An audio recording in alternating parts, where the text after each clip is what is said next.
Alhamdulillah. Alhamdulillahilladzi anzala ala 'abdihi al-kitaba wa lam yaj'al lahu 'iwaja. Shadaqallahul 'azim. Alhamdulillahi rabbil alamin wassalatu wassalamu ala asyrofil anbiya'i wal mursalin wa ala alihi wa sahbihi ajma'in. Subhanaka la ilma lana illa ma 'allamtana innaka antal alimul hakim. La haula wa la quwwata illa billahil aliyyil azim. Fafahamna Sulaiman wa kullan ataina hukman wa ilma wa saharna ma'a Daud al-jibala yusabbihna wa tayra kunna fa'ilin. Rabbi shrah li sadri wa yassir li amri wahlul 'uqdatam min lisani yafqahu qawli. Nurjali sifatullah, sifat menjadi kalamullah. Terangkan hati hamba Allah, terang seperti hati Rasulullah sallallahu alaihi wasallam. Alhamdulillah, bersyukur kita kepada Allah Subhanahu wa taala, limpahan kurniaan Allah, rahmat Allah, inayah Allah, hidayah Allah, dan berbagai-bagai nikmat-nikmat yang Allah curahkan kepada kita yang tidak mampu kita hitung, terutama nikmat yang paling besar iaitu kurniaan Allah Subhanahu wa taala kepada kita. Tak ada nikmat yang lebih besar melainkan Allah memberikan kepada kita nikmat hidup yang sebelum ini kita belum lagi disebut ada. Maka adanya kita ini, kita mengetahui nikmatnya bila kita mengetahui hidup ni adalah cerita-cerita, kisah-kisah, peristiwa-peristiwa yang Allah nak tajalikan dalam hidup kita. Bukan hidup ni kehidupan cerita kita, tetapi cerita-cerita Allah, kisah-kisah Allah. Baik para rasul, para nabi, para malaikat, para iblis, para setan, semua kuncu-kuncu, dajjal, yajud, majud, semuanya sekian alam ini adalah semua menceritakan tentang kisah-kisah yang Allah Subhanahu wa taala nak tajalikan tentang keesaannya, ketunggalannya, kehendak dia semata-mata. Maka ini yang nikmat yang paling besar, yang mana kita menyebut la ilaha illallah tu hingga keluar kita daripada rasa mengakui keakuan diri. Maka tandanya adalah kita akan nampakkan sekalian alam ini, seluruh ciptaan-ciptaan Allah, kehidupan-kehidupan yang ada adalah menceritakan tentang keesaan kehidupan, cerita-cerita Allah, kisah-kisah Allah. Maka kita akan berada dalam ketenangan. Bagaimana cara untuk kita membuangkan keakuan-keakuan diri itu? Berbagai-bagai amsala linnas dalam sekian alam ini. Tak lain, iblis pun ala tuju kepada Allah, malaikat pun ala tuju mengesakan Allah. Semua mengajak kepada mengesa Allah. Rabbana ma khalaqta haza batila. Tak ada pun satu ciptaan Allah, baik yang halus yang kita tidak nampak, baik yang besar matahari, bulan, bintang, semuanya tak lain, semua mengesakan Allah. Cuma kita ini menampakkan dengan penglihatan, pemikiran kita, keakuan kita, maka kita tidak akan nampak. Tapi bila kita buangkan pemikiran, keakuan diri, semua kita betul-betul kita melihat dengan penglihatan, kita memahami daripada pemahaman di sisi Allah, maka kita tidak akan nampak satu pun yang akan dapat merosakkan kita. Kerana kita tahu semuanya adalah menyatakan Allah Subhanahu wa taala. Inilah kehidupan yang sebenar, ala tuju sebenar tujuan kita. Kalau lari daripada tajuk ini, maka akan datanglah keinginan-keinginan penyembahan yang lain. Iaitu kita mengakui pula bahawasanya Esa yang tunggal itu Allah, tetapi kita mengalihkan bahawa ada lagi yang lebih berkuasa selain Allah. Kita masih nampak iblis tu berkuasa. Kita nampak lagi sesuatu apa pun, binatang, harimau, apa saja, ikan-ikan yang liar di dalam laut, kita akan nampak itu semua. Kita nampak ada sesuatu kekuasaan. Padahal kita ternampak kekuasaan itu semua tu daripada Allah Subhanahu wa taala. Jadi ini yang kita nak selalu mendengarkan. Wa iza tuliyat alaihim ayatuhu zadadhum imanu. Ayat-ayat yang bila orang mukmin ni, orang-orang yang dah kenal diri, kenal Allah, para rasul, para nabi, wali Allah, arifin billah, mereka ni semua adalah orang mukmin. Mereka dah kenal diri, kenal Allah. Mereka ni maknanya dibacakan ayat-ayat Allah, cerita-cerita mukjizat-mukjizat Allah, Dan sekalian alam ni semua ayat-ayat Allah, cerita-cerita Allah, kisah. Semua dia nampak Allah dahulu. Dan diri ni akan bertambah rasa zadathum iman. Keimanan, keyakinan, lagi yakin, lagi yakin, lagi yakin. Ni begitu sifat orang-orang mukmin yang kenal diri, kenal Allah. Bukan bertambah was-was, bukan lagi syak lagi, bukan ada persangkaan buruk lagi pada Allah, tak ada. Semua dia nampak adalah semua cerita-cerita Allah, kisah-kisah Allah. Sekian alam ni. Menyebabkan diri dia bertambah, indah hidupnya. Mengesahkan Allah betul-betul. Daripada dalam diri sampai ke keluar dia dapat mengesahkan Allah. Bukan di dalam saja, di luar pun dia dapat keadaan mengesahkan Allah SWT. Kerana apa? Semua yang wujud, semua yang Allah nyatakan adalah menyatakan keesaan Allah SWT. Tidak ada dua. Tidak ada dia berdampingan pun tak ada. Satu pun kurang tepat bahasanya. Tetapi tu adalah ketunggalan. Semua terjadi daripada keesaan. Semua terjadi adalah untuk menyatakan mereka. Tak ada satu pun yang di langit dan di bumi seisi-isinya, semuanya adalah semua datangnya daripada ciptaan Allah Subhanahu Wa Taala. Dan untuk menyatakan Allah Subhanahu Wa Taala, beruntunglah orang yang tidak terhijab daripada keadaan ini. Untung. Sebab dia segala al-ehwal keadaan dirinya sentiasa telah Allah Ta'ala leburkan keakuan dirinya. Allah telah fanakan dirinya. Warzuqnil fana'ani. Dari tangan kekuasaan Allah, Allah meleburkan orang-orang begini yang harus kita dudukkan. Kerana para rasul, para nabi, para wali Allah, arifin billah, mereka semua itu tidak mahu lagi ada rasa keakuan diri. Malahan takut. Sedetik pun nak rasa ada keakuan diri, baru nak ada pun mereka dah bergoncang, bergetar hati dia. Waliman khafa maqama rabbih jannatan. Maknanya tafsiran daripada surah Ar-Rahman tu, orang yang memiliki takut, waliman khafa. Mereka yang betul-betul takut, betul-betul kepada Allah. Allah bagi dua kenikmatannya yang besar, iaitu kenikmatan ketika di dunia lagi dia merasakan nikmat dengan Allah, dan di alam-alam yang lain mereka sentiasa merasakan nikmat dengan Allah. Bagi orang yang takut. Takut macam mana? Takut nak merasakan walau sedetik ada rasa keakuan diri. Walau sedetik. Nak menghampiri. Itu nama dia. Nak menghampiri. Itu ketakwaan. Ketakwaan tu nak menjaga supaya jangan lagi ada rasa keakuan diri. Jazbah dirinya betul-betul telah ditarik oleh Allah SWT. Banyak orang kata, aku dah buang keakuan diri aku. Banyak orang boleh mengatakan, tapi masih lagi dia tidak ditarik dengan tarikan yang kuat oleh Allah Subhanahu Wa Taala.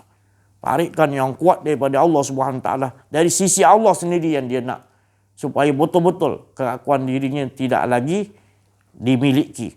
Dia hanya memiliki iaitu kerohanian, iaitu mengesahkan Allah, rohnya. Tubuhnya nampak di sini, tetapi rohnya sentiasa benar-benar mengesahkan Allah Subhanahu Wa Taala. Dia dah jadi buta pada sekalian alam yang Allah ciptakan, kerana dia nampak pencipta yang sekalian alam ni tadi. Esa. Jadi banyak tadi permulaan bila kita tak jazbah, tak direntap oleh Allah, tak dibuang keakuan diri kita oleh Allah, maka tak betul-betul, maka kita masih akan nampak lagi makna sesuatu selain Allah. Tetapi kalau kita direntap, betul-betul dicabut dengan tangan kekuasaan Allah, kita mohon betul-betul sungguh-sungguh, maka Allah akan cabut dan kita akan nampak semuanya. Fa aina ma tuwallu fasamma wajhullah. Inilah amal-amal yang dibawa oleh Nabi Muhammad sallallahu alaihi wasallam. Maka dengan tak ada keakuan diri, maka turunlah wahyu. Wahyu itu memerlukan kesucian. Kesucian itu adalah perlu membuangkan keakuan diri. Dan bila dah buang keakuan diri, Allah cuci lagi, bagikan lagi dengan nur tadi. Itu tadi. Dengan nur tadi, kesucian itu tadi, maka itu yang menyuluh. Apa yang dilihat akan jadi ayat-ayat Allah. Apa pun dalam kehidupan dia sentiasa akan menerima dari sisi Allah laduna. Iaitu di sisi Allah, ilmu-ilmu yang Allah nak suruh tajalikan dari sisi Allah Subhanahu Wa Taala. Ini kalau kita berkata kepada orang yang tidak dapat, maknanya tak merasakan asyik dengan Allah, tak pernah merasakan dirinya itu dileburkan oleh Allah, maka dia tidak akan faham Maka jangan kita menyangka pula buruk kepada orang yang begini. Malahan kita kena bersangka baik. Kerana insya-Allah dengan sangkaan baik kita, Allah akan bukakan kepada kita hijab-hijab untuk kita mengetahui bahawa orang-orang begini adalah orang-orang yang benar-benar yang hendak kita kena duduk dengan orang begini. Walaupun kita kata dia tu ulama yang besar, orang-orang yang dah berkeluar tabligh 30 tahun, 40 tahun pengalaman dia, satu dunia dia pergi tabligh, tapi masih lagi dia merasakan ada keakuan diri, dia tidak belajar kenal diri, kenal Allah. Dia berbangga dengan amal-amal dia berbangga dengan dia punya sampai di sana berpuluh-puluh tahun dia dah buat kerja Allah. Maka orang ini masih lagi dalam keadaan dia masih lagi tidak sedar akan dirinya, bahawa dia berbuat tu atas dia merasakan atas ada amal-amal dia lakukan. Maka itulah perlu kita mempelajari kenal diri, kenal Allah. Apa pun kita ulama besar macam mana pun, kita berkeluar tabligh berpuluh ratus tahun ke, tapi Allah akan tetap pandang kepada dalaman kita, iaitu kenal tak engkau dengan aku, kenal tak diri engkau. Kalau masih lagi engkau belum lagi kenal diri engkau, kau belum kenal Allah, perkataan kau hanya sampai di pendengaran telinga luaran manusia, tidak masuk ke rohanian orang. Pernah Syekh Abdul Qadir Jalani bila berceramah banyak yang mati pun ada. Perkataan dia tu pendek je tapi mati orang dengar. Sebab kerana perkataan dia ada rohani, bukan perkataan dia daripada diri dia. Dan ada yang pengsan, ada yang fana, menggeletak dan menerima zuk bila mendengar perkataan-perkataan Syekh Abdul Qadir Jalani, dan banyak lagi. Ini adalah disebabkan kerana dia buang keakuan diri dia. Dia nak betul-betul yang asli. 2 patah, 3 patah perkataan dia je dah menyusuk ke qalbun manusia-manusia yang inginkan kepada Allah. Kalau tak ingin pada Allah, kita kumpul pun tak ada rasa apa pun kita cakap. Mengeletah 30 juzuk Quran pun tak rasa apa.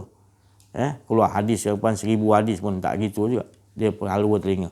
Jadi kita tak nak gitu. Jadi cara dia tetap juga Rasulullah amalkan, buang keakuan diri. Tak mau ada rasa keakuan diri. Masih lagi kita mengharapkan upah, mengharapkan imbalan daripada manusia, lagilah perkataan kita lagi tak masuk ke rohanian orang. Itu sebabnya kita perlukan belajar kenal diri, kenal Allah. Baru kita tahu. Ittabi'u man la yaz'alukum ajran wa hum muhtadun. Baru orang akan ikut apabila kita betul-betul menyampaikan tanpa ada imbalan daripada sesiapa pun, melainkan kita betul-betul Allah aja gitu. Kita betul-betul sudah hilang keakuan diri kita. Kita tak nampak tu semua. Kita hanya rasakan yang perlu adalah hasbunallah wa ni'mal wakil. Maka masuk. Kenapa perkataan? Kenapa perkataan Syekh Abdul Qadir ni pendek tapi menyusuk ke qalbun rohania manusia yang dengar. Yang dengar tu bukan calang-calang orang. Kalau yang kata waliullah pun ada, ulama-ulama besar pun ada dengar ceramah Syekh Abdul Qadir. Yang penagih, yang orang yang kaki minum arak pun ada, yang perompak pun ada. Tapi bila dengar tadi bertaubat, jalan aja kat tempat ceramah Syekh Abdul Qadir ni, perompak ni tadi, jalan aja balik rumah menyesal datang hidayah Allah. Itu apa sebab tu tadi? Sebab keakuan diri dah tak ada, nur tu pergi. Nur tu pergi dulu, bukan ilmu pergi dulu. Nur tu pergi dulu, menyusuk siapa yang ada situ. Lalu pun kena nur tu. Tu tadi. Bukan perkataan, bukan ilmu, bukan kalam. Tetapi nur tu pergi dulu. Sebelum kalam tu kan nur dulu. Nur tu pergi dulu. Itu pasal Syekh Abdul Qadir Jalani yang dia kata, Allahu nurus sama wa tiwala. Dia kata, Allah tu sentiasa menerangi langit dan 7 lapis langit dan 7 lapis bumi. Cuma kita nak hidupkan balik je. Terangkan balik. Seluruh keadaan alam ni penuh dengan nur sebenarnya. Tapi ditutupi oleh. Tapi cukup masa Allah memberikan tadi nurnya, maka sampailah. Begitulah kita tengok. Dan anak Syekh Abdul Qadir ni cuba nak berceramah depan-depan ramai. Tapi ternyata apa yang dia ucap dengan firman Allah, dengan Quran, dengan hadis bermacam-macam, tetapi yang mendengar tu tetap tak rasa macam mana ayah dia Syekh Abdul Qadir ni yang berucap. Sebab apa? Anak dia tanya sebab apa? Sebab engkau bercakap atas ilmu engkau. Syekh Abdul Qadir ni. Kau bercakap atas kau ingat apa ilmu-ilmu kau. Sedangkan aku tak ada keakuan diri dan nurullah yang sampaikan. Mana? Cahaya Allah, cahaya Muhammad. Itulah berbezanya cerita tadi. Kita perlu ada guru-guru yang bertaraf gitu. Terutama mursyid-mursyid, carilah pembimbing rohani yang dia tadi dah jazbah. Dia dah betul-betul dirantap oleh Allah keakuan dirinya. Dan dia tak mau lagi. Orang begini yang sentiasa Allah akan turunkan ladun di sisi Allah ilmu tu. Maka perkataan-perkataan ni akan sikit tapi menyusup tepat dalam kolbun kita. Baru kita terasa. Walau ini cakap juga pasal kuntum khairan ummatin. Tadi kat masjid tadi. Dia cakap je ada. Kita ni sebaik-baik umat. Dia cakap. Tapi yang cakap tu siapa? Tu tadi. Masih tak baik lagi sebab ada keakuan diri. Bukan dia tu tak baik.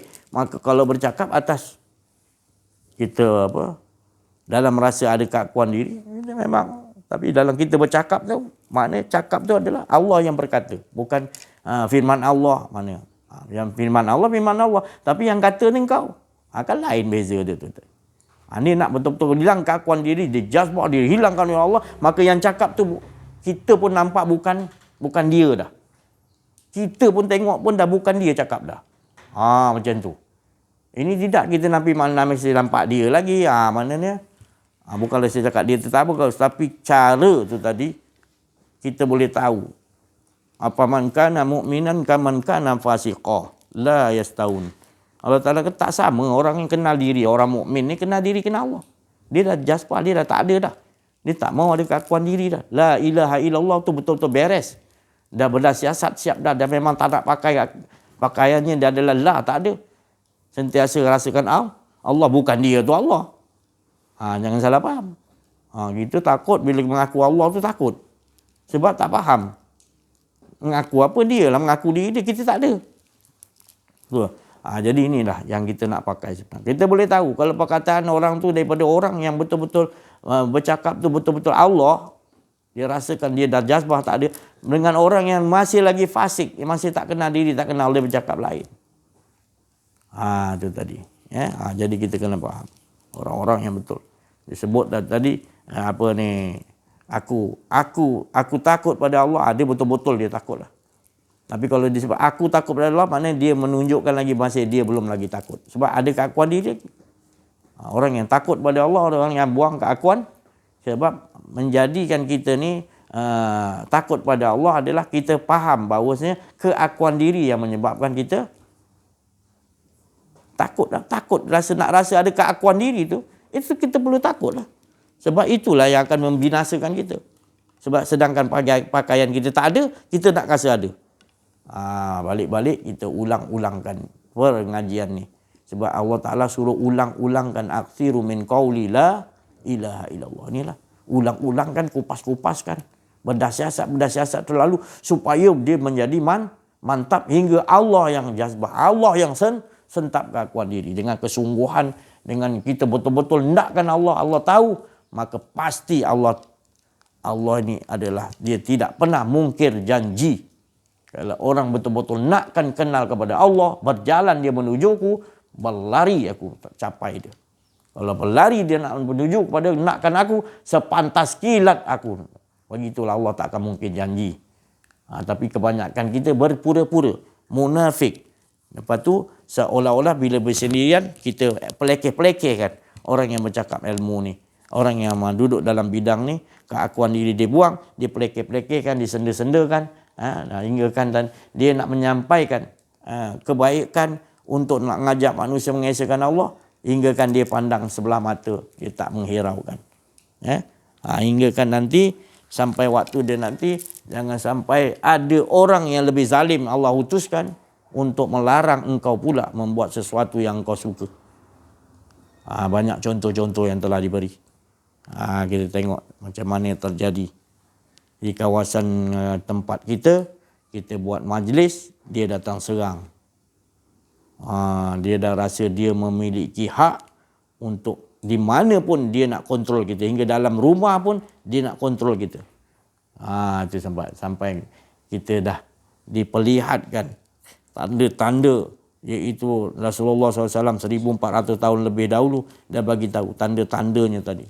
Penyakit-penyakit ni tadi adalah penyakit manusia ni dah nak sembah diri dia, dah sampai peringkat tinggi. Jadi siapa-siapa yang tak nak ikut cara dia, dia dah anggap anggap menentang dirinya. Dah jadi begitu dah. Hingga kan kita sampai kebenaran pun dia tak nampak. Dia anggap kita ni tak ikut arahan kita. Sebab kuasa tu dia dah kuasa tu dia rasa dia besar dah kuasa tu, keakuan diri dia. Hingga kan orang nak bagi ceramah dalam kawasan sendiri pun nak dilarangnya. Bila dia katakan tadi ni bukan ceramah, ni santai-santai dalam rumah, kawasan rumah. Tak, dia kata tak bagi juga. Nampak? Perangai itu dah makin menjadi-jadi. Itu berlaku bukan orang Islam. Ini berlaku daripada orang Islam itu sendiri. Dan yang mendapat arahan dia katanya raja. Dia joloklah raja. Padahal ada dalang di dalam tu. Dalang tu yang patutnya dipancung dulu. Dalang. Tapi orang ramai tak nampak dalang tu. Orang nampak ni arahan raja. Raja suruh berhentikan. Jadi raja lah dapat nama. Raja pun tak berapa cerdik, raja sekarang ni. Raja sekarang ni tak berapa cerdik. Minta maaf lah saya cakap. Maknanya dia tu kurang teliti. Apa pun disampaikan terus dia makan terus dia iakan. Patut kita jadi raja, kita meneliti dulu. Tu. Nak tauliah tu ke, nak apa ke, macam mana kan. Tu. Habis kalau nak pergi meraihkan kelab malam, itu tak payah tauliah kan. Tak payah kan. Tu, nak buat maksiat tak payah tauliah. Buat je. Tapi kalau nak buat kebaikan ni kena tapis. Ya Allah. Itulah dia. Kita menghadapi keadaan yang semakin rumit ke depan ni. Ya. Jadi yang rumit lagi adalah yang paling rumit bila itulah kita ni tak baru belajar kenal diri kenal Allah, belagak dengan ilmu-ilmu yang selain daripada ilmu kenal diri kenal Allah, kita rasa cukup dah. Mana boleh cukup?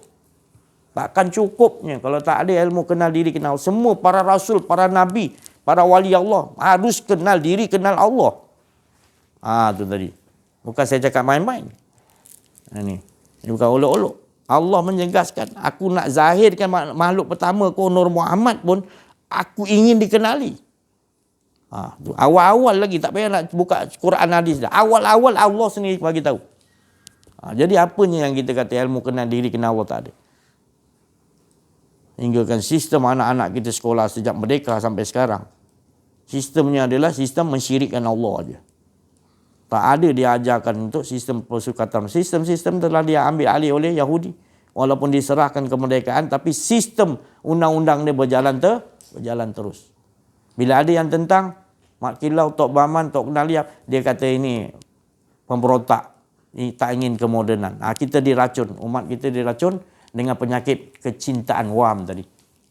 Sebab kita Kita terlalu cinta dunia dan takut nak mati, macam tak nak mati. Disebab tu kita boleh ikut jejak langkah, iaitu Yahudi.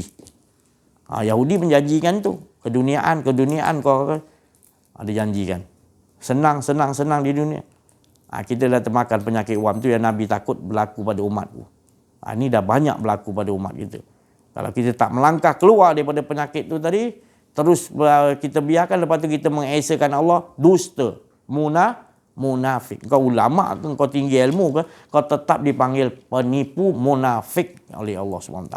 Allah yang bagi tahu. Sebab di dalam diri kau masih lagi ada keakuan diri. Kau tak kenal diri, tak kenal Allah. Dalam kau beramal, dalam kau berilmu, kau tetap dalam kesyirikan. Sebab ngaku kau tu tadi adalah kudrat dan iradat dan ilmu kuasa engkau.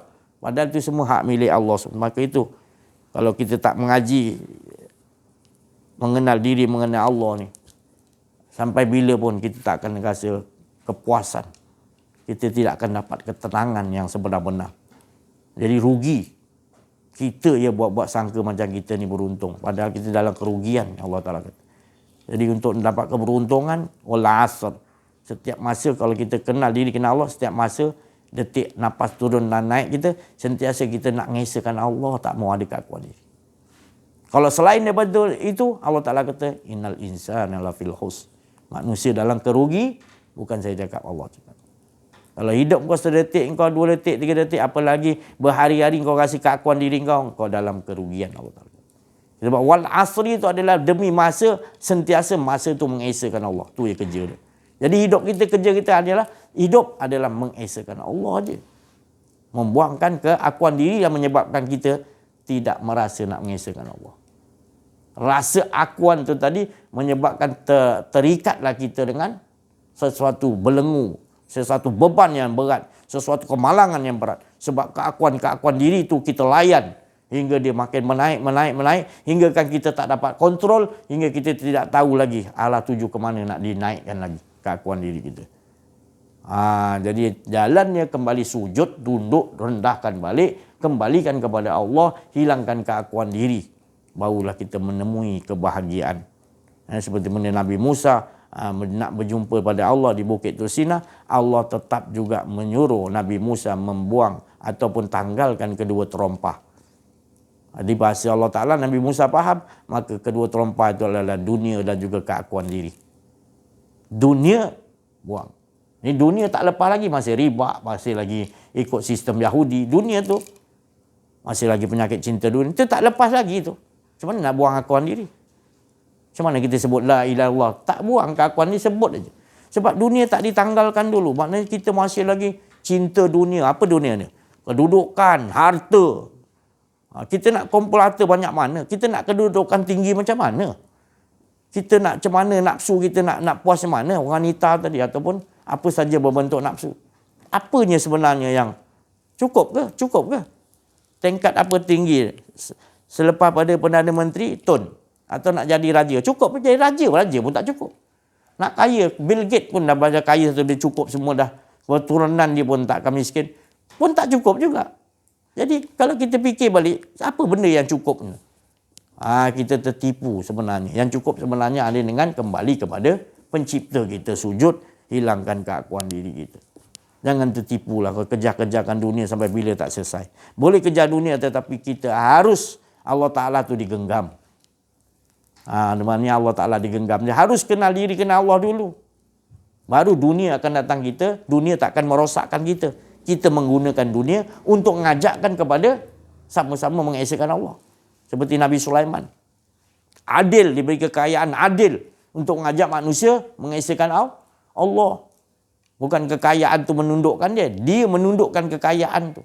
Tapi sebelum dapat menundukkan kekayaan ataupun kita punya kedudukan, kita harus tundukkan keakuan diri kita dulu. Baru kita akan semua datang sujud kepada kita sekalian alam ni.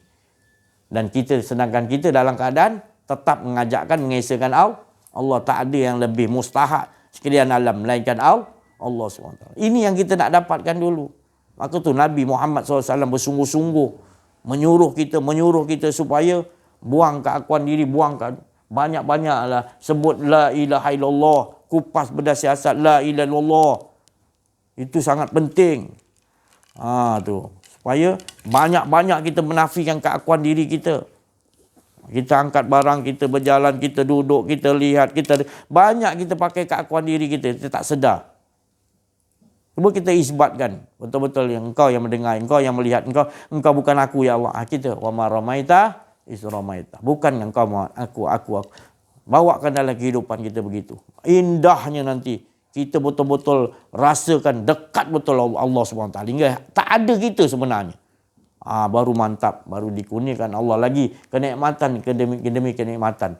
Kita nampak semua ayat-ayat Allah, kita nampak semua. Jelas tak ada yang tersembunyi. Allah Ta'ala kata bila kita dah betul-betul kenal diri, kenal Allah, maka tak ada yang tersembunyi lagi dah. Jelas dan nyata Allah perlihatkan di sekalian alam ini. Jadi itulah, marilah kita sama-sama lah. Ini masuk kita Ramadan yang ke-berapa ni? Hari yang ke-8 ni? Ke-9 dah. Ya. Jadi pergunakanlah betul-betul keadaan kita makin ke depan ni. Kalau kita tak betul-betul mengesahkan Allah betul-betul, kita tak mampu menghadapi ni. Banyak semua dikumpul perangai-perangai yang tak elok-elok yang daripada Nabi Adam, Nabi Nuh, Nabi Musa. Semua perangai itu ada dalam umat dari sekarang ni pada zaman. Macam-macam perangai. Jadi kita nak betul-betul ikut jejak langkah Nabi Muhammad sallallahu alaihi wasallam. Kita sentiasa mana pergi memberi rahmatan lil alamin. Apa pun yang mereka lakukan itu skrip mereka. Skrip kita adalah ikut jejak langkah Nabi Muhammad SAW. Manapun kita memberikan kebahagiaan. Manapun kita pergi, kita bersulurkan cahaya. Manapun kita pergi, Apa pun orang ludah, orang hina, buat macam mana memang kita tetap mendoakan mereka mendapat hidayah Allah Subhanahu Wa Taala.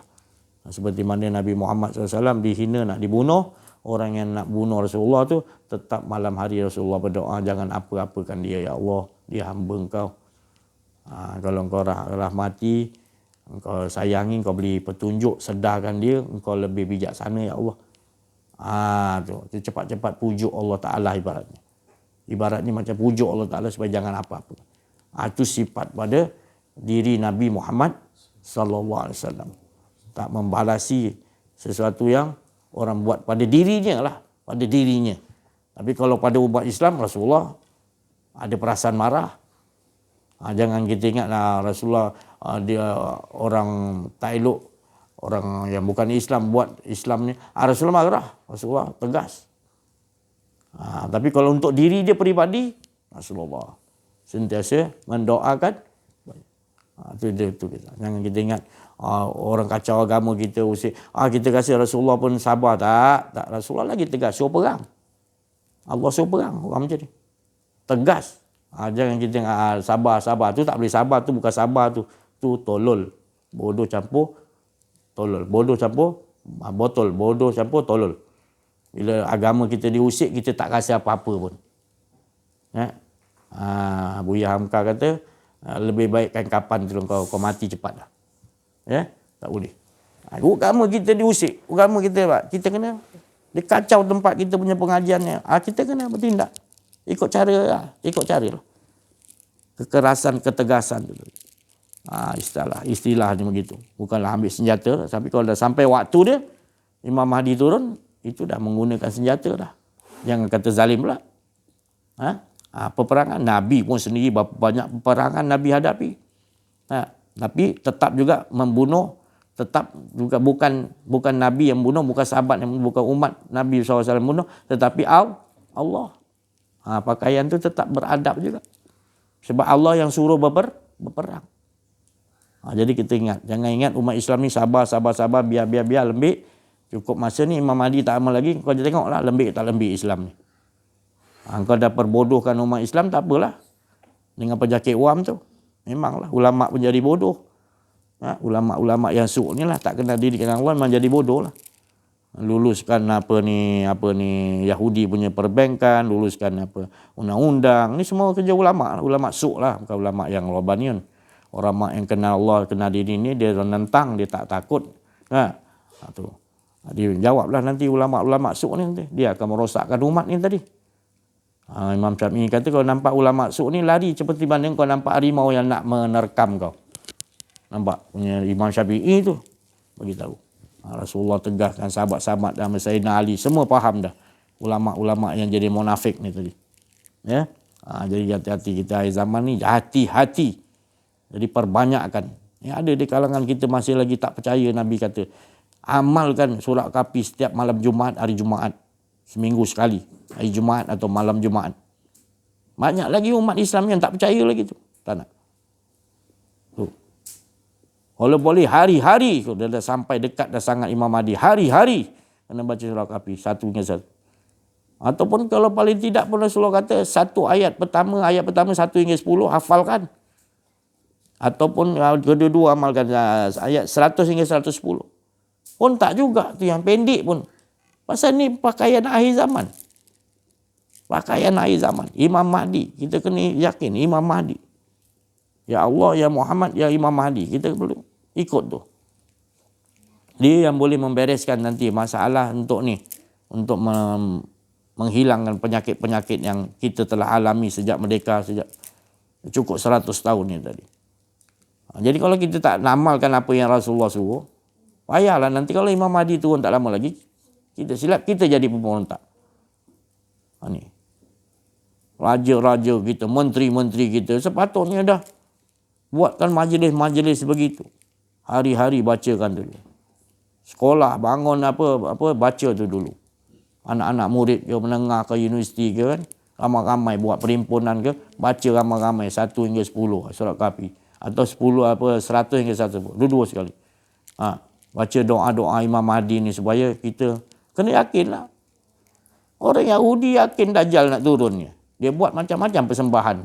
Macam-macam dia buat ritual-ritual untuk turun Dajjal. Padahal yang turun dulu Imam Mahdi, bukan Dajjal. Selepas Imam Mahdi bawa Dajjal. Kita Imam Mahdi nak turun pun kita tak ada nak sambut. Sambut dia bukanlah kita merayakan. Kita kena buatlah apa yang Rasulullah suruh. Baca surat Kahfi. Itu. Kita ni payah dah cakap. Yakin dia tu kelain begitu. Itu dah. Ubah. Sama-sama kita ubah. Ini perkataan ni, pesanan yang maknanya kita tak mau pesanan ni diulang lagi. Pesanan penghabisan supaya kita ingat terus. Ubahlah. Bukan sekadar dengar. Masuk dalam kerohanian kita. Terus kita amaliakan. Jangan tunggu-tunggu lagi. Jangan lagi berdolak dalih. Nantilah. Lengah-lengah lalai. Jangan. Terus suruh. Anak isteri kita suruh amalkan terus. Ya. Ni ada yang isteri, anak-anak yang masih tak amalkan lagi. Amalkan. Sebab ni penting, mustahak. Sebab kita akan dapat pertolongan Allah bila kita membacanya nanti. Kita nanti pada akhir zaman yang boleh nolong kita Allah Ta'ala. Api, elektrik, air semua tak ada ni. Current tak ada, semua tak ada. Makanan tak ada. Kita betul-betul harapkan pertolongan Allah. Tapi kalau tak amalkan ni macam mana? Nabi dah suruh gitu. Lagi musuh ni datang bawa makanan, umpan kita tak termakan nanti umpan. Dan dia takkan nampak kita duduk dalam rumah dia. Allah Ta'ala lindung macam-macam. Tapi kita tak percaya macam mana nak cakap. Sekarang ni kita kena buat dulu. Bukan dah jadi baru nak buat. Datang perlindungan Allah. Saya tak boleh tolong. Kita semua tak boleh tolong. Yang boleh tolong Allah. Jadi Allah suruh buat gitu. Baca. Masing-masing kita kena baca. Hafalkan. 1 hingga 10 ayat surah Kahfi. Dan juga 100 hingga 110. Waktu hari Jumaat ataupun malam Jumaat, bacalah surah Kahfi itu tadi. Kalau dapat hari-hari baca, baru kita akan terbuka nampak mainan Dajjal tu sifat dia dah berjalan lama. Dan kalau kita tak baca, kita tak nampak Dajjal ya ke? Tak yakin nanti. Kalau kita amalkan, baru Allah bukakan. Banyak permainan Dajjal dah berjalan. Orang ceramah dikacaunya, orang disco buat maksiat tak dikacau, digalakkan lagi. Itu umat Islam, itu orang Islam sendiri yang menjajah tu. Sebab di sebalik penjajahan umat Islam tu ada keakuan diri. Keakuan diri ni lebih jahat daripada iblis dan juga Dajjal, Ya'juj Ma'juj ataupun kuncu-kuncu dia, Yahudi. Keakuan diri yang ada pada pemimpin-pemimpin kita. Sampai yang sebawah-bawah ni pun masih tinggi keakuan diri, masih ada lagi keakuan diri, masih itulah kita berada di dalam kemalangan yang berat. Kecuali orang yang telah mengamaliakan ni. Dia nampak daripada jauh lagi. Mainan fitnah Dajjal. Serangan peluru dia daripada jauh lagi. Jadi dia sempat elak. Tapi kalau orang tak amaliakan apa yang Nabi suruh tadi, dah kena pun tak sedar lagi. Nak tunggu bom betul-betul jatuh. Yang saraf ni, yang permainan jahat, yang halus ni, dah kena pun dia tak sedar, tu lebih bahaya lagi. Ini yang berlaku sekarang. Sudah-sudahlah tu. Kembalilah. Jangan lagi fikir-fikir lagi, pakai otak lagi. Terus je lah duduk kat ibas hidayah Allah SWT tadi. Jangan lagi fikir-fikir panjang lagi, nak berbincang-bincang lagi. Tu sebelum nanti masanya tak sampai, tak cukup masa nanti. Jadi gunakanlah peluang Allah bagi ni. Allah sayang kita. Allah sayang, nunggu kita. Sudahlah tu. Kembalilah sujud, kembalilah kepada Allah. Buangkan keakuan diri. Sungguh-sungguh kepada Allah SWT. Kerana Allah sendiri hendakkan kita. Kalau kita hendakkan Allah, lagi Allah. Kita yang jadi masalah, tak nak. Kita buat-buat, kita main-main, kita pelekehkan, kita lalai. Sudahlah tu, insya-Allah. Saya rasa cukup sampai sini dulu. Minta pencerahan kepada Ustaz Zain dan juga Alang. Alhamdulillahirabbil alamin. Alhamdulillahilladzi hadana li hadza wa ma kunna linahtadi laula an hadana Allah. Asyhadu an la ilaha illallah wa asyhadu anna Muhammadar Rasulullah. Allahumma salli ala sayyidina Muhammad wa ala ali sayyidina Muhammad. Alhamdulillah. Terlebih dulu setinggi-tinggi kesyukuran kepada Allah Subhanahu wa taala dengan limpah kurnia, dengan hidayah, taufik, petunjuk, inayah, rahmat, kasih sayang dan juga keizinan daripada Allah Subhanahu wa taala. Maka alhamdulillah Allah Subhanahu wa taala letakkan kita di dalam taman-taman syurga, di dalam majlis Allah Subhanahu wa taala. Petang ini pada hari 9 Ramadan ini, masya-Allah, pada hari 10 awalhu rahmah, 10 yang Allah Ta'ala janjikan dengan rahmat, insya-Allah. Dan kita di majlis ini kita sama-sama nak ingat memperingati supaya kita dapat buangkan keakuan diri, leburkan, nafikan keakuan diri dengan kalimah la ilaha illallah Muhammadur Rasulullah. Kenal Allah SWT, kenal diri dan kenal Allah SWT dengan sebenar-benar, dengan hakul yaqin, kenal dengan ma'rifatullah. Inilah kita nak usahakan terlebih dahulu sebelum perkara lain, benda-benda lain. Awaludin ma'rifatullah. Barulah kita dalam kehidupan kita akan datang segala nikmat, segala ketenangan, segala kemanisan dalam kita beribadah dan sebagainya.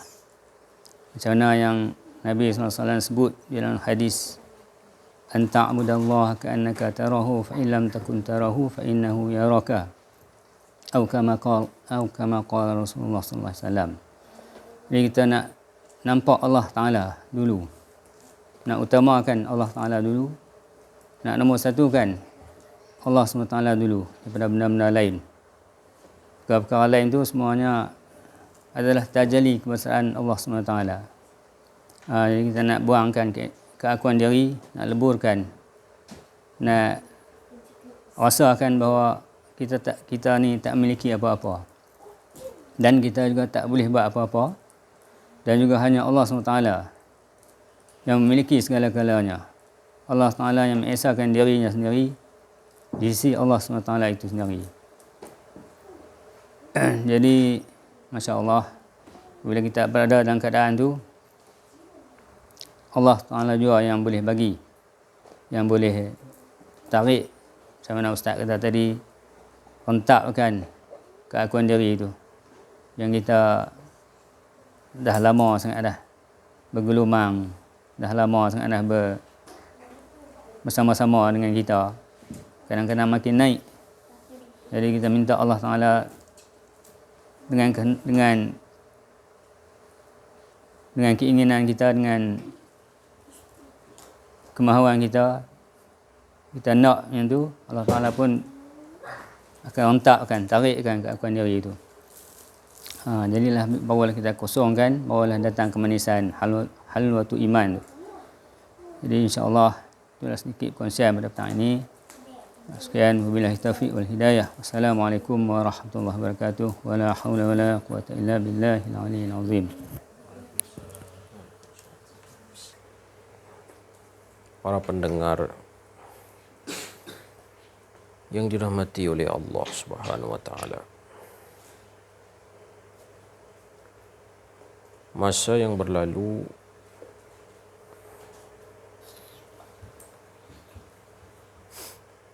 sekarang ini adalah masa kita. Masa yang berlalu, yang lalu-lalu adalah masa generasi yang silam.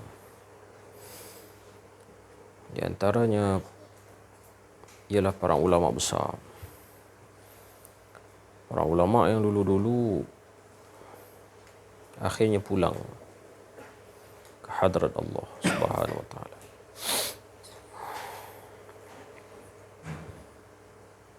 Kita juga akan pulang ke hadrat Allah Subhanahu wa taala. Jadi apa yang berlaku pada waktu ini, seandainya ditulis akan jadilah sebuah kitab.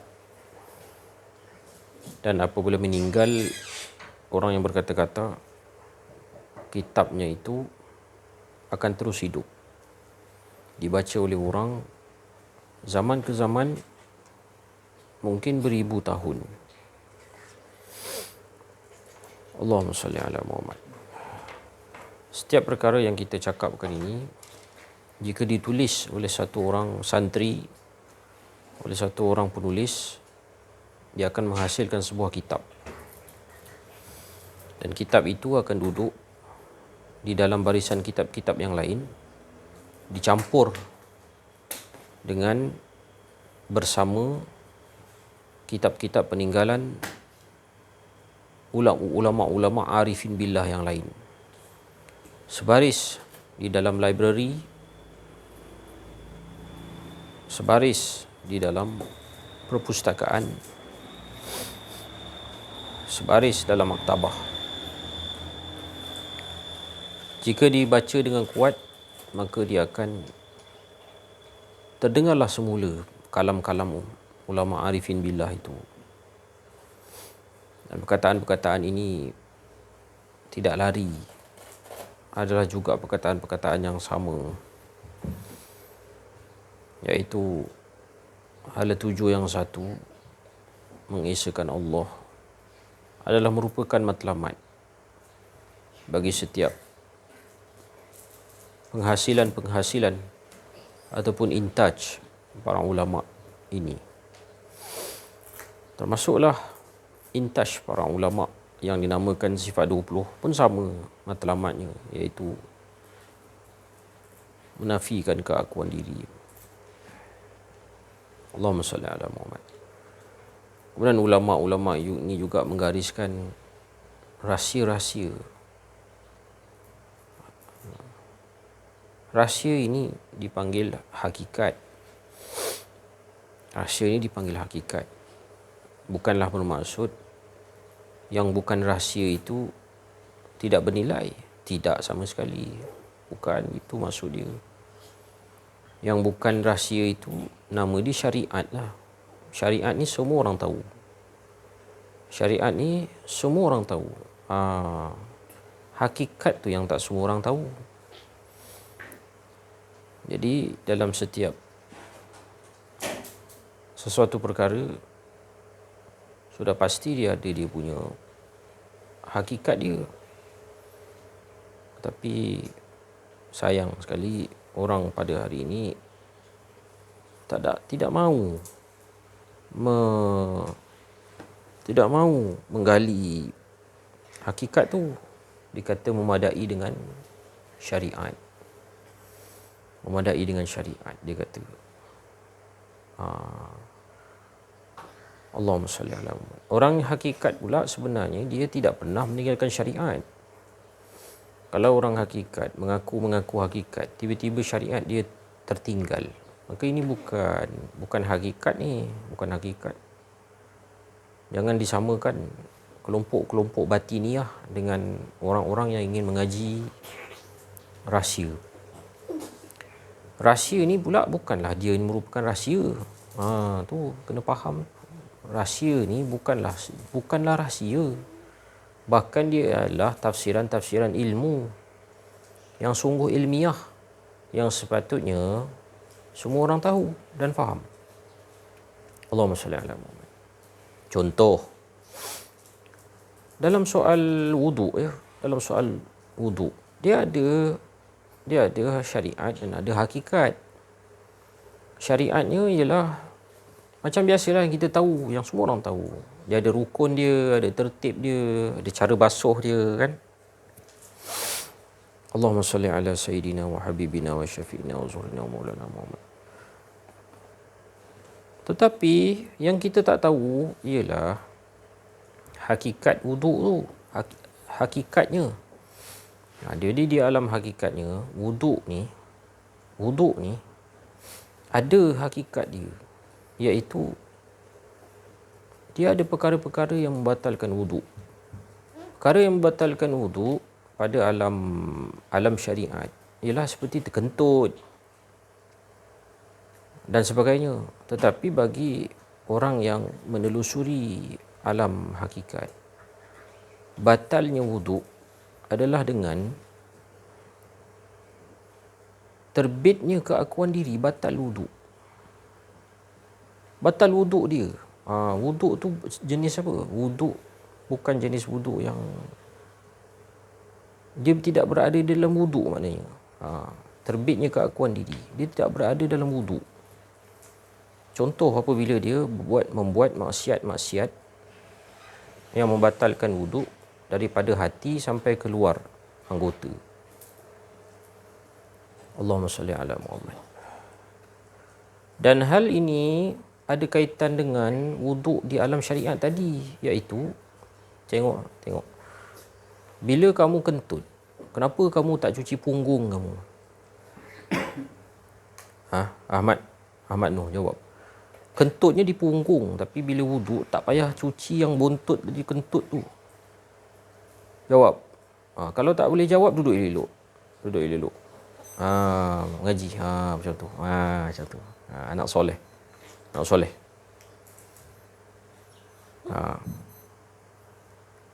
Jadi ini bermakna ada benda yang tersembunyi, yang tersurat dan tersirat di sebalik wuduk tadi. Contoh, apabila dia melakukan maksiat yang pertama, iaitu keakuan diri contohnya. Keakuan diri ni maksiat yang pertama. Akhirnya dia pergi apa? Dia pergi tengok contohnya benda-benda lucah di internet. Maka batallah wuduk dia. Ataupun dia arahan dia bagi gadget, tengok culap calip saja. Tiba-tiba dia pergi buka game Mobile Legend contohnya. Dia dah di luar arahan ayah bunda. Maka dia sudah jadi anak derhaka. Maka bila jadi anak derhaka, dia dah apa? Dia dah berdosa. Walaupun tengok main Mobile Legend tu hukum dia harus, tapi oleh kerana ada arahan daripada ulil amri dia. Ati Allah wa ati Rasul ulil amri. Ulil amri bagi anak-anak ialah ibu ayah. Ibu ayah kata jangan main Mobile Legend. Ini tengok cerita culap calip saja. Lepas tu dia pergi diam-diam, dia lari, dia buka apa nama ni Mobile Legend. Maka di situ wuduk dia batal. Wuduk dia batal sebagai seorang yang mahukan Allah. Dia dah tak ada wuduk dah. Maka dia di luar wuduk dia. Demikianlah dia. Itulah dia. Yang saya kata ini tadi, bukan saya kata, tetapi ulama besar cakap. Wuduk tu ada dua jenis. Itu wuduk syariat, wuduk hakikat. Kalau tak percaya, buka kitab Sirul Asrar, karangan Syekh Abdul Qadir Al-Jilani. Dan bacalah sendiri apa yang dia kata. Tentang setiap benda-benda syariat ini, ada hakikat dia. Ada makrifat dia. Allahumma salli ala Sayyidina Muhammad. Jadi para sahabat sekalian, jangan ditinggalkan 4 perkara ini, iaitu Allahumma salli ala Muhammad. Syariat, tarikat, hakikat, makrifat ni jangan ditinggalkan. Ibarat dia darah sama tengok warna merah, tapi hakikat dia apa? Nak tahu hakikat darah seseorang tu sihat ke tidak, tengok bawah mikroskop. Darah yang sihat tu macam pinggan yang bertabur. Tapi darah yang tidak sihat tu, pinggan tu bertangkup-tangkup macam ni. Jadi panjang macam kereta api. Jadi dia tak mampu nak bawa oksigen yang banyak. Adalah punca-punca dia. Darah orang yang ada sakit kanser ke, darah orang yang ada sakit tumor ke, darah yang ada orang yang ada berpenyakit, dia punya darah dia kebanyakannya begitu. Allahumma salli ala Muhammad. Darah orang yang sihat, dia mampu bawa HB yang tinggi, dia macam pinggan. Bentuk dia macam piring terbang. Dan dia masing-masing boleh bawa oksigen. Tapi bila bertangkup macam tu, jadi panjang macam cacing, dia tak boleh nak membawa oksigen yang banyak. Lalu bila tak ada bawa oksigen yang banyak, HB dia rendah, tak bolehlah nak berfungsi, menjalankan fungsi pelbagai benda. Dia tengok zahir dia sama merah. Demikianlah. Ada syariat, ada hakikat dia. Begitu. Allahumma salli ala Muhammad. Dan hakikat ini kadang perlukan alat untuk teropong. Jadi kalau tak nak teropong, boleh main syariat je. Mungkin tak payahlah guru mursyid. Tapi tak boleh. Jadi guru mursyid dalam bab nak tengok hakikat darah tadi, alat dia ialah mikroskop. Kalau tidak, kita takkan tahu. Takkan tahu hakikat darah kita macam mana. Mikroskop tu kasih tahu hakikatnya macam mana. Allahumma salli ala Muhammad. Belajar alif bata ABC pun ada guru. Cuba renung-renung balik. Siapa guru kita pertama mengajar alif bata dan juga ABC? Tiba-tiba nak belajar sesuatu yang lebih tinggi, iaitu mengenal Allah. Tak payah ada guru. Mana kita buang logik akal kita? Allahumma salli ala sayyidina Muhammad. Dan selepas seseorang itu, setakat mana yang dia kenal Allah Ta'ala, pasti dia masih lagi nak mencari guru. Walaupun dia guru sebesar Nabi Khidir sekalipun. Nabi Khidir pun pasti mencari. Siapa yang Nabi Khidir cari? Sudah pasti Rasulullah sallallahu alaihi wasallam. Allahumma salli ala sayyidina Muhammad. Rasulullah sendiri pun tercari-cari Sayyidina Jibril alaihi salam. Tiba-tiba kita tak payah cari. Kita masih hidup. Kita masih berada di alam nyata ni, kita belum mati. Kalau kita berada di alam ghaib seperti Nabi Khidir, tak apalah, ada ahwal sendiri. Kita ni diberikan kesempurnaan syariat. Ada nyawa, ada kereta, ada tubuh badan, ada diberikan rezeki, kemudian ada keluarga. Jadi kita jangan tak nak cari guru. Kita perlu cari guru yang hidup juga. Jalanlah cari guru. Guru yang mursyid, jalan. Kalau tidak, kalau kita jalan seorang-seorang, tak ada guru, dia akan menghasilkan watak-watak yang canggung, yang berlain daripada yang lain. Akhlak yang berlain daripada yang lain. Akhlak-akhlak yang syaz, yang canggung, yang pelik. Jadi PhD dalam bidang agama ni ialah bermasyarakat. Uzlah kita dalam masyarakat. Mencari wali-wali Allah di celah-celah masyarakat. Merenung diri dalam masyarakat. Cermin kita masyarakat. Aktifkan diri dengan senyuman. Walau apa juga badai melanda, tunjukkan tulang gigi dengan senyuman. Wassallallahu ala sayyidina Muhammad wa ala alihi wasahbihi wa baraka wasallam. Alhamdulillahirabbil alamin. Assalamualaikum warahmatullahi wabarakatuh.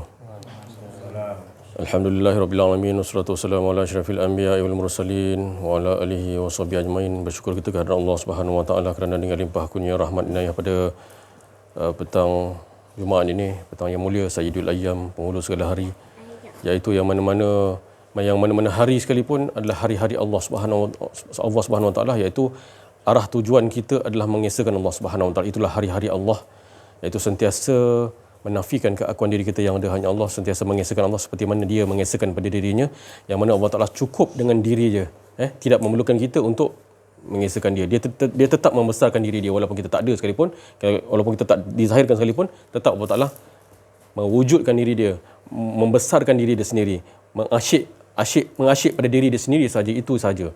Dia tidak memerlukan kita. Dan Allah Subhanahu Wa Taala menzahirkan kita adalah bertujuan untuk kita bukan menyatakan diri kita, tapi untuk menyatakan diri dia tu yang esa.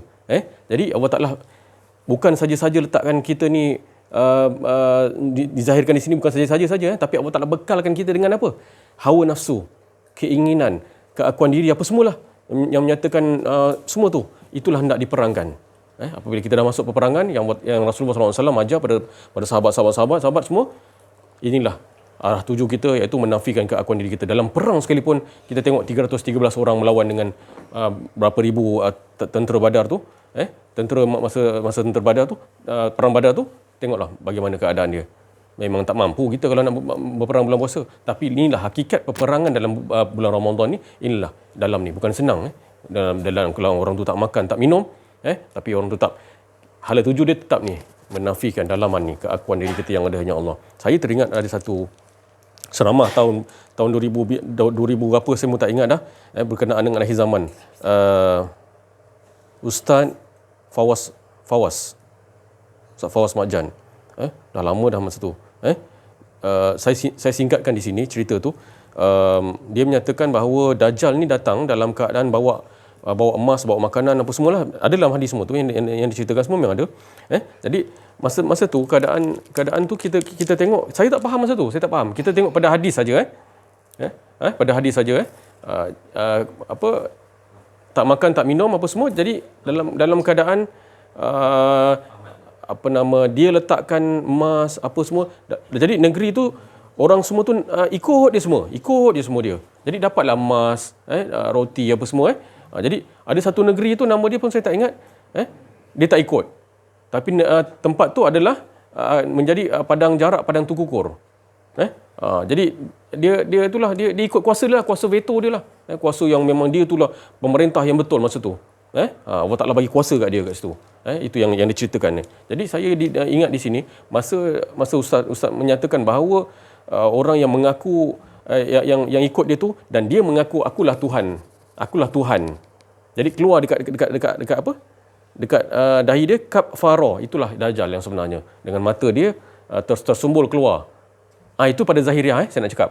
Tapi saya dapat olahan daripada Allah Subhanahu Wa Taala, cerita-cerita yang saya ceritakan dengan isteri saya, bahawa sebenarnya kalau kita dah mengaji benda ni, mengaji kenal diri, kenal Allah ni, sebenarnya kitalah Tuhan yang mengaku. Kalau kita tak nafikan keagungan kitalah Tuhan, akan keluar kafara.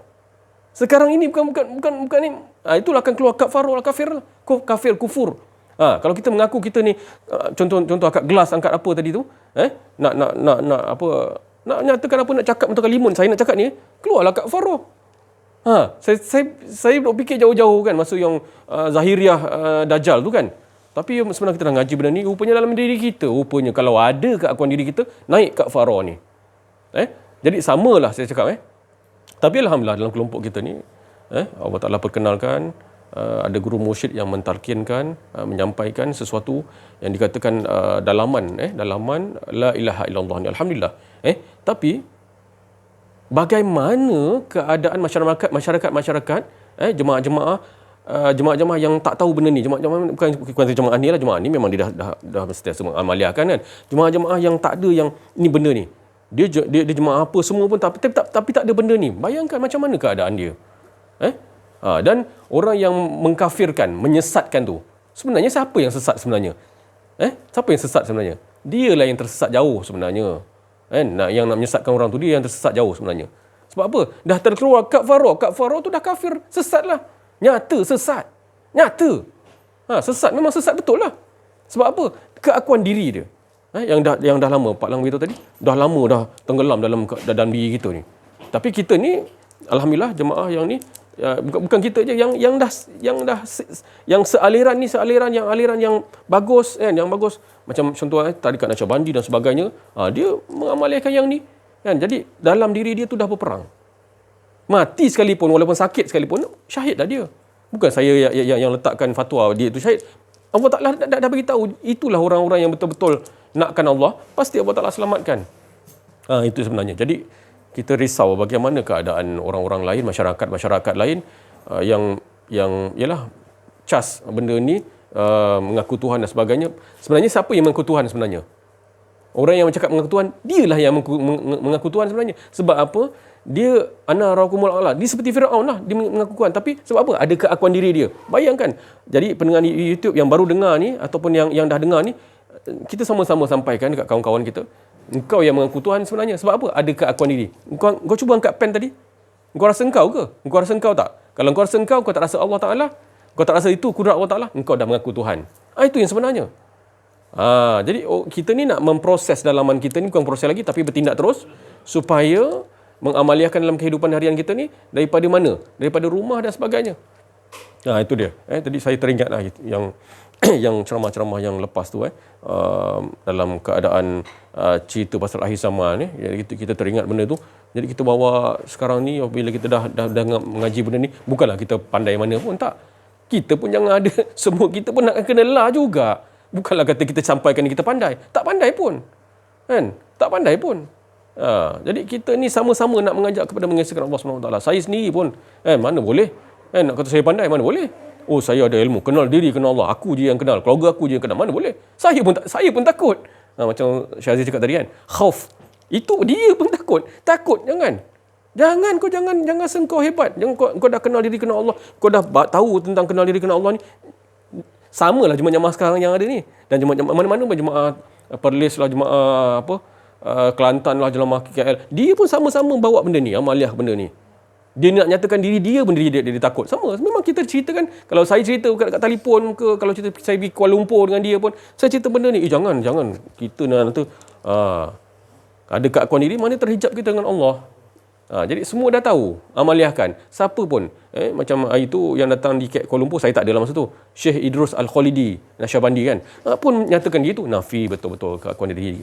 Nafi keakuan diri. Dia jazbah, dia dah dapat jazbah daripada Allah Subhanahu Wa Taala kan. Itulah keadaannya. Jadi kita nak sama-sama bawa benda ni. Jangan sampai kita ni terhijab dengan Allah Subhanahu Wa Taala. Tapi sekali lagi saya ingatkan, yang di luar sana, kalau yang mengatakan sesat, yang mengaku Tuhan tu, engkau lah mengaku Tuhan sebenarnya. Sebab ada keakuan diri. Keakuan diri tu menyatakan dialah Tuhan. Itulah sebenarnya. Jadi kita jangan menduakan Allah SWT. Jangan ada kita, ada Allah. Itu macam mana cara dia. Inilah, carilah pembimbing rohani, guru mursyid, arif billah. Ada di zaman sekarang kita ni, di zaman kita ada banyak. Jadi buatlah istikharah. Banyak tu macam mana? Banyak tu macam mana? Minta dengan Allah Subhanahu Wa Taala supaya dipertemukan, supaya dapat kita diselamatkan oleh Allah Subhanahu Wa Taala daripada apa ni? Penyakit keakuan diri ni paling bahaya sekali ni, yang boleh terhijab kita dengan Allah Subhanahu Wa Taala. Sekian daripada saya, billahi taufiq wal hidayah. Assalamualaikum warahmatullahi wabarakatuh. La haula wala quwwata illa billah. Allahumma salli ala sayyidina Muhammad. Kita kepada Allah Subhanahu Wa Taala. Yang ucapkan saudara-saudari, teman-teman kita semua daripada Khatir Rabbani Intasan, yang kudus, kalimat kudus, kalimat Rabbi, tak lain semua mengajak kita semata-mata untuk sama-sama mengesahkan Allah dengan mengajakkan kasih sayang, untuk mengajakkan kembali. Tidak ada tempat yang lebih selamat untuk kita kembali, melainkan kita buang keakuan diri kembali kepada sujud, benar-benar ikut sistem-sistem Allah SWT, iaitu sentiasa mengesahkan dirinya seperti mana dia mengesahkan diri. Kita tak ada upaya, hanya mampu kita tu adalah apa yang diberi kemampuan oleh Allah SWT. Jangan kita berlengah-lengah lagi, jangan kita lalai lagi. Nanti ada lagi, kalau kita dah sampai waktu nanti, kita dah tak boleh nak buat apa. Jadi sekarang inilah kita benar-benar kembali, untuk jangan kita duduk dalam keadaan keakuan diri, kembali kepada keadaan mengesahkan Allah. Itu tempat yang paling selamat, benteng yang paling aman, dan kita berada dalam ketenteraman, kita ada dalam keadaan sakinah. Itulah tempat yang Allah SWT sentiasa menanti-nanti, manggil-manggil kita dengan panggilan manja. Allah sentiasa sayang kita. Jadi Allah jadikan beberapa kisah-kisah, cerita-cerita untuk nak supaya kita duduk kepada siapa yang membuat cerita tu.